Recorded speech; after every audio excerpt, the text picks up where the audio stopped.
नमस्कार दोस्तों, स्वागत है आपका एमपी अकेडमी के यूट्यूब चैनल पर। और आज हम लेकर आए हैं टॉप 5000 क्वेश्चन जीके और जीएस के।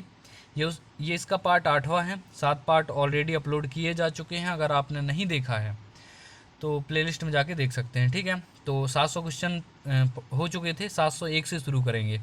चलिए स्टार्ट करते हैं।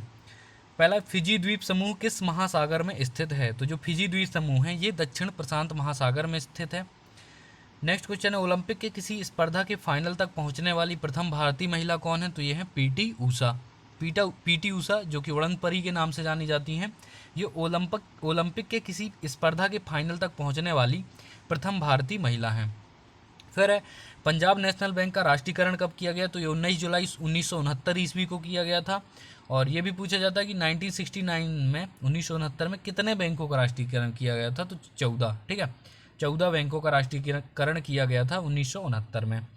फिर है, भारतीय रेलवे के विकास क्षेत्र में सर्वाधिक रेल लाइन का निर्माण किस वायसराय के शासनकाल में हुआ? तो लॉर्ड कर्जन के शासनकाल में।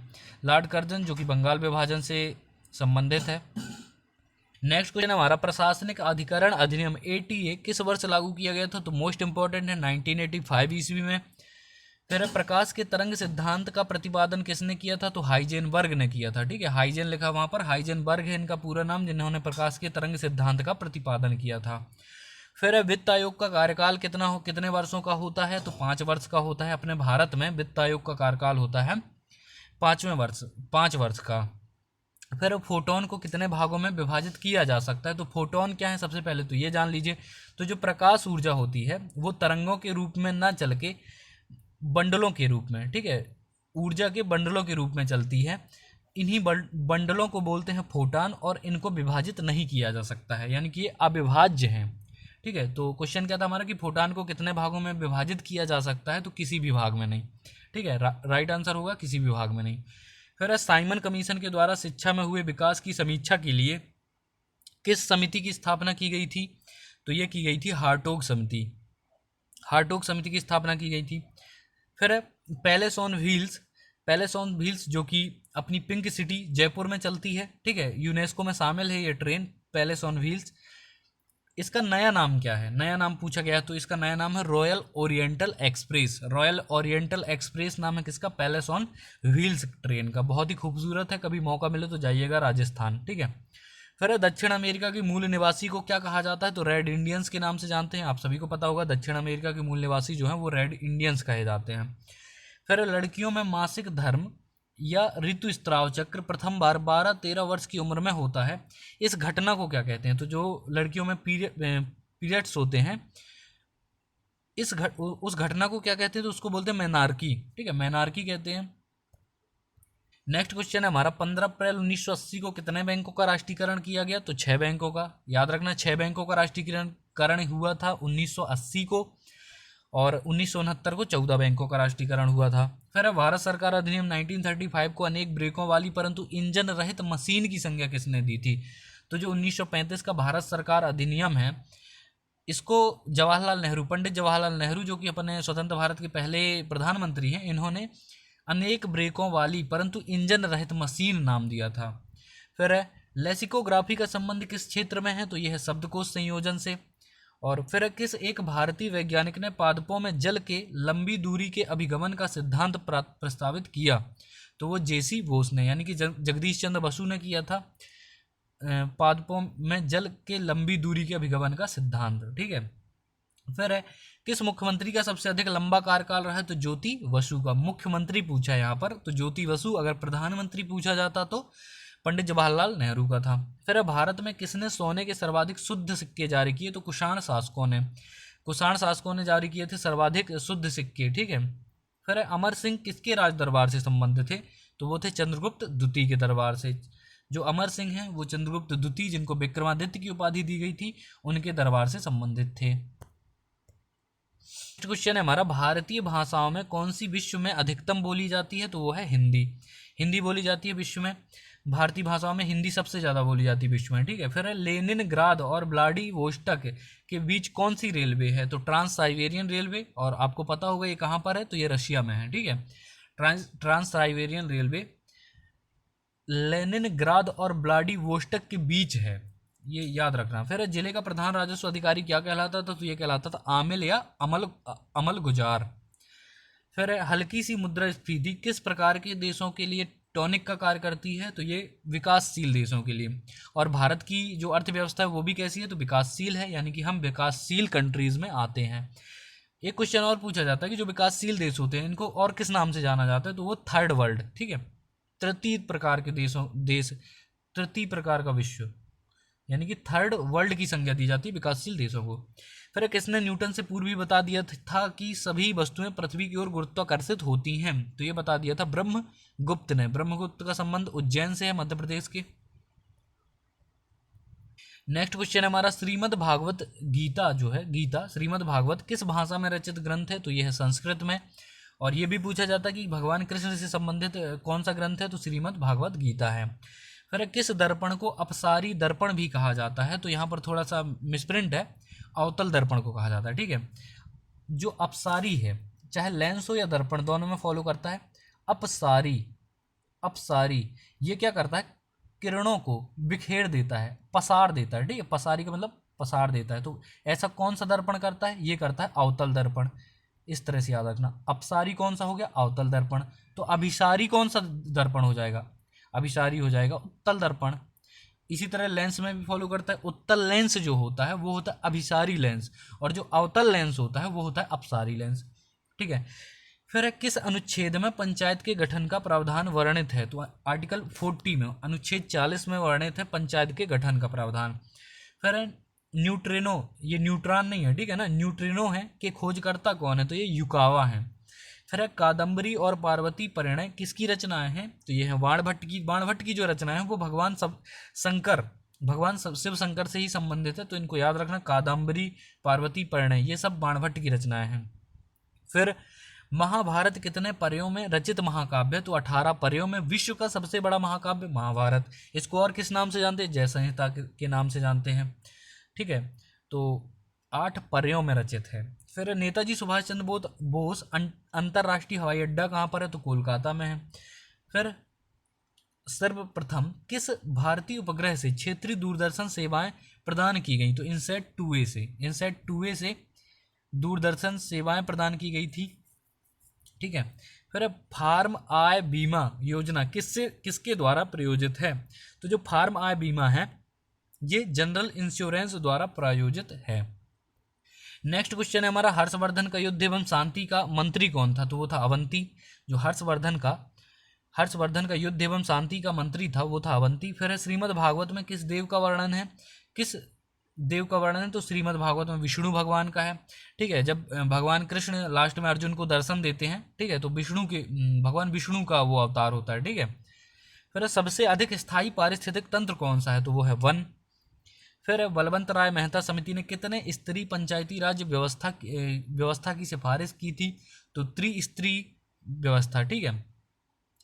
जो बलवंत राय मेहता है इन्होंने त्रिस्तरीय पंचायती राज व्यवस्था की सिफारिश की थी। मोस्ट इंपॉर्टेंट क्वेश्चन है, ठीक है, पंचायती राज, ठीक है। और ये पंचायती राज की जो शुरुआत हुई थी वो कहाँ से हुई थी, तो नागौर जिले से हुई थी, राजस्थान के नागौर जिले से 1959 में।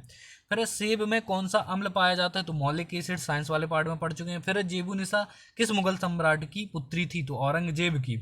यहाँ पर कन्फ्यूजन होता है, एक है मेहरुन्निसा और एक है जेबुन्निसा। तो जो जेबुन्निसा है वो मुगल सम्राट औरंगजेब की पुत्री हैं, और जो मेहरुन्निसा है वो है किसकी, नूरजहां, ठीक है। नूरजहां का निक नेम, नूरजहां का असली नाम क्या था, मेहरुन्निसा, ठीक है। फिर क्या है, गांधी बनाम लेनिन के लेखक कौन है, तो वो है ऐसे डांगे। गांधी बनाम लेनिन, इसके लेखक हैं ऐसे डांगे।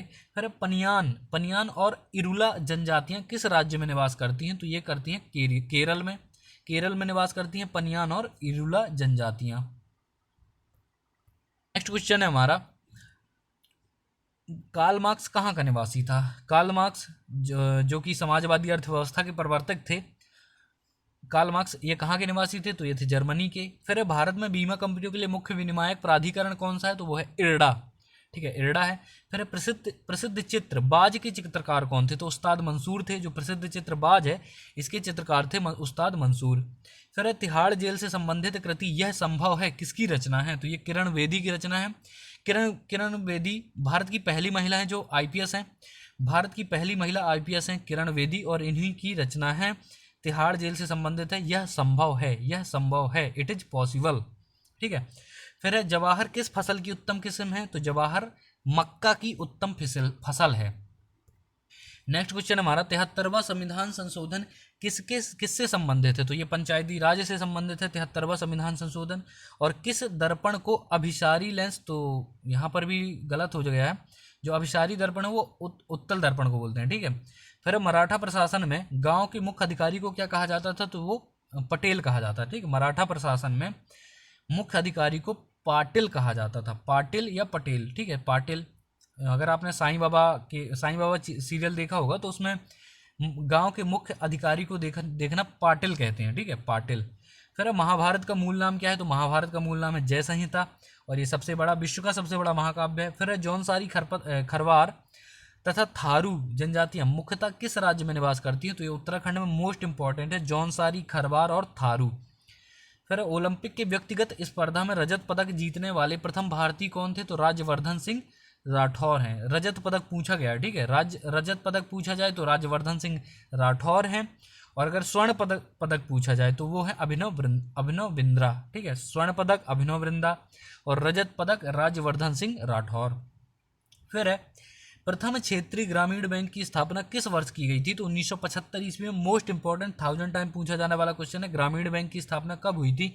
जो रूरल बैंक होते हैं, क्षेत्रीय रूरल बैंक होते हैं, वो 1975 ईस्वी में इसकी स्थापना की गई थी प्रथम। फिर शिवाजी के राजपुरोहित कौन थे? तो गंगा भट्ट थे। गंगा भट्ट थे राजपुरोहित, जो कि काशी के थे, और इन्होंने ही राज्याभिषेक किया था किसका? शिवाजी का। ठीक है। फिर लीलावती ग्रंथ का क्या विषय है? तो वो है गणित। लीलावती गणित से संबंधित विषय है। ठीक है। नेक्स्ट है हमारा अम्ल स्वाद में कैसे होते हैं? तो खट्टे होते हैं, और स्वाद जो क्षार होते हैं वो कसैले होते हैं। फिर भारतीय संविधान के अनुसार राजनीतिक शक्ति का क्या आधार है? तो भारत की जनता। राजनीतिक शक्ति का आधार है भारत की जनता। फिर चावल का खाने योग्य भाग क्या है? तो बीज। अपन धान थोड़ी ना खाते हैं, चावल खाते हैं ना, उसके अंदर का बीज खाते हैं। फिर भारतीय राष्ट्रीय कांग्रेस की प्रथम महिला अध्यक्ष कौन थी? Annie Besant. और अगर पूछा जाए कि भारतीय राष्ट्रीय कांग्रेस के प्रथम अध्यक्ष कौन थे? तो वो थे व्योमेश चंद्र बनर्जी, और कांग्रेस की स्थापना एओ ह्यूम्स ने की थी। ठीक है, एओ ह्यूम ने। फिर सरस्वती सम्मान किस संस्था के द्वारा दिया जाता है? तो के बिड़ला फाउंडेशन द्वारा दिया जाता है सरस्वती सम्मान। और केंद्रीय तंबाकू शोध संस्थान कहाँ पर है? तो राजमुंद्री आंध्र प्रदेश में है। फिर पौधों का सूर्य के प्रकाश के प्रति आकर्षण क्या कहलाता है? तो ये कहलाता है हीलियोट्रोपिज्म। जो पौधे होते हैं सूर्य के प्रकाश की उपस्थिति में ही इनका भोजन बन सकता है। ठीक है, तो इस आकर्षण को क्या कहते हैं? इसको कहते हैं हीलियोट्रोपिज्म। ठीक है। फिर सबसे अधिक बार बजट पेश करने वाले वित्त मंत्री कौन थे? तो मोरारजी देसाई थे। मोरारजी देसाई थे सबसे अधिक बार बजट पेश करने वाले वित्त मंत्री। नेक्स्ट क्वेश्चन है हमारा जलियांवाला बाग हत्याकांड, जो कि 13 अप्रैल सन 1919 को हुआ था, किसने आईसीएस की नौकरी छोड़ दी थी? तो सत्येंद्रनाथ बोस ने। सत्येंद्रनाथ बोस ने आईसीएस की नौकरी छोड़ दी थी। ठीक है। फिर सरस्वती सम्मान कब प्रारंभ किया गया? तो 1991 में। देता कौन है? के बिड़ला फाउंडेशन देता है। 1991 में शुरुआत हुई थी सरस्वती सम्मान की। फिर गुप्त काल में आय व्यय लेखन कार्य करने वालों को क्या कहा जाता था? तो वो कहलाते थे कायस्थ। जो गुप्त काल में आय व्यय लेखन कार्य करते थे उनको बोलते थे कायस्थ। फिर किसी भी राज्य में अनुच्छेद 356 के अंतर्गत राष्ट्रपति शासन अधिकतम कितनी अवधि के लिए लगाया जा सकता है? ठीक है, तो 356 के लिए 3 वर्षों के लिए जो राष्ट्रपति शासन है, जो कि अभी पुदुचेरी में लग चुका है। ठीक है, तो 356 के अंतर्गत राष्ट्रपति शासन अधिकतम कितनी अवधि के लिए लगाया जा सकता है? 3 वर्षों के लिए।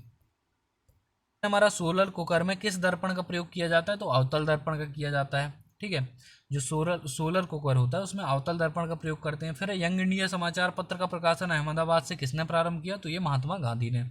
जो यंग इंडिया समाचार पत्र है इसका प्रकाशन किया था महात्मा गांधी ने। कहाँ से? तो अहमदाबाद से।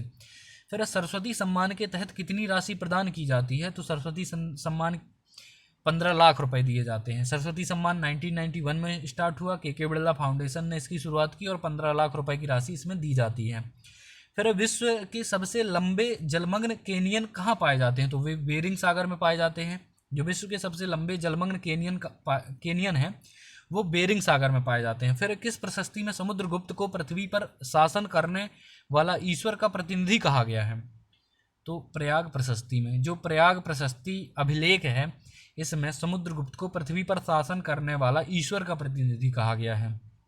फिर किसने बजट पेश करने का समय 1999 में 11 बजे दिन तय कर लिया? तो यशवंत सिन्हा ने तय किया था क्या 1999 में 11 बजे बजट पेश किया जाएगा। फिर काकोरी षड्यंत्र मुकदमा किस आंदोलन के नेताओं के विरुद्ध था? तो साम्यवादी आंदोलन। जो साम्यवादी आंदोलन के नेता थे उनके विरुद्ध षड्यंत्र था। कौन? काकोरी षड्यंत्र मुकदमा। ठीक है। फिर व्यास सम्मान किस क्षेत्र में दिया जाता है? तो साहित्य के क्षेत्र में। अब दहन के लिहाज से कार्बन डाइऑक्साइड क्या है? तो दहन का अपोषक है। जो कार्बन डाइऑक्साइड है वो दहन का अपोषक है। इसका मतलब ये होता है कि वो अगर आपने कार्बन डाइऑक्साइड छोड़ दी किसी जलती हुई चीज़ में तो वो बुझ जाएगी। ठीक है। फिर मनरेगा कार्यक्रम भारतीय संविधान के किस अनुच्छेद का लागू करने हेतु लगाया गया है? तो अनुच्छेद 43 को। अनुच्छेद 43 को लागू करने के लिए मनरेगा कार्यक्रम भारतीय संविधान के अनुच्छेद 43 के थ्रू लगाया गया है। फिर कॉर्डेटा संघ के किस जीव में बाह्यकरण नहीं होते हैं? तो दरियाई घोड़े में बाह्यकरण नहीं होते हैं। जो दरियाई घोड़ा होता है, पानी वाला घोड़ा, उसमें बाह्यकरण नहीं होते। फिर सल्तनत काल में लगान निर्धारित करने की मिश्रित प्रणाली को क्या कहा जाता था? तो मुक्ताई कहते थे। फिर महेंद्र सिंह धोनी को किस वर्ष के राजीव गांधी खेल रत्न पुरस्कार से पुरस्कृत किया गया? तो 2007 के जो राजीव गांधी खेल रत्न पुरस्कार है ये खेलों के क्षेत्र में सबसे बड़ा पुरस्कार है, तो ये 2007 से शुरू हुआ है। फिर विश्व की सबसे बड़ी प्रवाल भित्ति किस देश के तट के निकट पाई जाती है? तो ऑस्ट्रेलिया के। फिर विश्व के किस अंतरिक्ष यात्री ने सर्वप्रथम अंतरिक्ष में चहलकदमी की थी? तो एलेक्सी लियोनोव ने। विश्व के किस अंतरिक्ष यात्री ने सर्वप्रथम अंतरिक्ष में चहलकदमी की? तो वो है एलेक्सी लियोनोव। फिर किस बजट को कार्यपूर्ति बजट भी कहा जाता है? तो निष्पादन बजट को कार्यपूर्ति बजट कहा जाता है। नेक्स्ट है हमारा, किस तुर्क सरदार को दक्कन का लोमड़ी कहा गया है? दक्कन यानी कि दक्षिण का लोमड़ी किसको कहा गया है? तो इसका नाम है अमीर अली वरीद को। अमीर अली वरीद को दक्कन का लोमड़ी कहा गया है। और ध्यानचंद पुरस्कार किस क्षेत्र से संबंधित है? तो खेल क्षेत्र में आजीवन योगदान हेतु। ठीक है। और ध्यानचंद हॉकी के जादूगर के नाम से जाना जाता है, हॉकी के खिलाड़ी हैं। नेक्स्ट है हमारा, आँख कान एवं नाक के डॉक्टर के द्वारा किस दर्पण का उपयोग किया जाता है? तो अवतल दर्पण का। ठीक है। अवतल दर्पण का यूज किया जाता है। छोटी चीज़ों को बड़ा दिखाते हैं। अवतल दर्पण से क्या करते हैं? छोटी चीज़ बड़ी होकर दिखती है। ठीक है। फिर राज्य के नीति निर्देशक सिद्धांतों को किसने भावुकता का कूड़ादान कहा था? राज्य के नीति निर्देशक सिद्धांतों को यानी कि डीपीएसपी को भावुकता का कूड़ादान किसने कहा था? टीटी कृष्णामाचारी ने। और श्वसन कैसा दहन है? तो ये मंद दहन है। ठीक है। श्वसन जो कि ऑक्सीकरण अभिक्रिया है उसमें भी दहन होता है यानी कि भोजन का पाचन होता है, तो ये एक मंद दहन है। ठीक है। नेक्स्ट हमारा 1417 ईस्वी में किस रूसी यात्री ने बहमनी राज्य की यात्रा की थी? तो निकितिन ने। और भारत का सर्वोच्च राष्ट्रीय सम्मान कौन सा है? तो भारत रत्न है। फिर ग्रेट बैरियर रीफ कहाँ स्थित है? तो ग्रेट बैरियर रीफ है ऑस्ट्रेलिया के उत्तर पूर्वी तट पर। फिर रूस का अंतिम जार कौन था? तो जार निकोलस द्वितीय। जार का मतलब राजा है। ठीक है। जार का मतलब वहाँ के किंग से है, तो रूस का अंतिम जार कौन था? जार निकोलस द्वितीय था। फिर भारत के बजट के कुल घाटे में किस घाटे का सबसे अधिक योगदान है? तो राजकोषीय घाटे का। फिर मीराबाई किसकी पत्नी थी? तो राजा भोजराज की। जो मीराबाई है, प्रभु जी मैंने राम रतन धन पायो, वही मीराबाई राजा भोज की पत्नी थी, राजा भोजराज की पत्नी थी। फिर भारत रत्न पुरस्कार किस वर्ष प्रारंभ किया गया था? तो 1954 ईस्वी में। और सबसे पहले किसको मिला था? तो ये मिला था हमारे भारत के पहले उपराष्ट्रपति राधा कृष्णन को। ठीक है। सर्वपल्ली राधाकृष्णन को। फिर आर्यभट्टियम किसकी रचना है? तो आर्यभट्ट की है। सिंपल से बन जाएगा। नेक्स्ट क्वेश्चन है हमारा, अंतरिम सरकार का गठन कब किया गया था? तो 2 सितंबर 1946 को। 2 सितंबर 1946 को गठन किया गया था अंतरिम सरकार का। फिर मनुष्य के शरीर के आंतरिक भागों के निरीक्षण हेतु प्रयुक्त यंत्र को क्या कहते हैं, तो वो कहलाता है इंडोस्कोप। इंडोस्कोप कहलाता है मनुष्य के शरीर के आंतरिक भागों के निरीक्षण हेतु प्रयुक्त यंत्र। फिर गहड़वाल वंश का अंतिम शासक कौन था, तो वो था जयचंद। जो गहड़वाल वंश का शासक था अंतिम, वो था जयचंद। फिर बिहू किस राज्य का मुख्य पर्व है, तो वो है असम का। असम का राज्य का मुख्य पर्व है बिहू। इस तरह से 800 क्वेश्चन पूरे होते हैं। हमारा टारगेट क्या है, तो हमारा टारगेट है 5000 क्वेश्चन पूरे करने का।